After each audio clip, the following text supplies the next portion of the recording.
എൻ്റെ സുഹൃത്ത് വണ്ണം വെച്ചിരിക്കുന്ന സുഹൃത്തിനെ ഞാൻ അവനെ തടിയാന്ന് വിളിക്കുന്നു, അവൻ എന്നെ എലുമ്പാന്ന് വിളിക്കുന്നു. ഞങ്ങൾക്ക് രണ്ടുപേർക്കും ഒരു കുഴപ്പമില്ല. ഞങ്ങൾക്ക് രണ്ടുപേർക്കിടയിലും ആ വിളികൾക്ക് ഒരു കുഴപ്പമില്ല എന്നുണ്ടെങ്കിൽ കേൾക്കുന്നവൻ എന്താണ് പ്രശ്നം? ഈ തേർഡ് പാർട്ടിക്ക് എന്താ പ്രശ്നം? ഞങ്ങൾ ആ പരസ്പരം കളിയാക്കാൻ വേണ്ടി വിളിക്കുന്നത് ആണെന്ന് വെച്ചോ, ഞങ്ങൾ അങ്ങോട്ടും ഇങ്ങോട്ടും കളിയാക്കാൻ വേണ്ടി തന്നാടെ വിളിക്കുന്നത്. നിനക്കെന്താ വേണം? ഞാൻ നിന്നെ വിളിച്ചാൽ നിനക്ക് എതിർക്കാം. ഞാനൊരു പൊതുസമൂഹത്തെ റെപ്രസെൻ്റ് ചെയ്തുകൊണ്ട് പറയുകയാണ്, കേരളത്തിൽ വണ്ണം വെച്ചിരിക്കുന്നവന്മാരെല്ലാം ചാട്ട വെട്ടി അടിക്കണം ഇങ്ങനെ പറഞ്ഞാൽ നിങ്ങൾ എന്നെ എതിർത്തോ?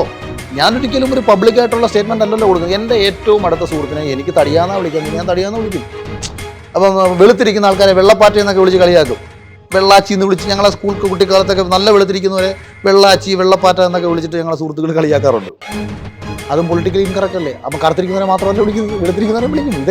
ഇതൊക്കെ ആ സ്നേഹത്തിൻ്റെയും സൗഹൃദത്തിൻ്റെയും നമ്മൾ അങ്ങനെ എൻജോയ് ചെയ്ത് വളരെ സന്തോഷത്തോടെ ജീവിച്ചൊരു കാലഘട്ടത്തിൽ നിന്നും സോഷ്യൽ മീഡിയയിലേക്ക് വന്നപ്പോഴത്തേക്ക് പൊളിറ്റിക്കൽ കറക്റ്റ് എന്നും പറഞ്ഞുകൊണ്ട് ആൾക്കാരെ നെഞ്ചത്ത് കയറാൻ തുടങ്ങി. സിനിമയുടെ എഴുതുന്ന ആൾക്കാർ നമ്മളുടെ ഇടയിൽ എല്ലാം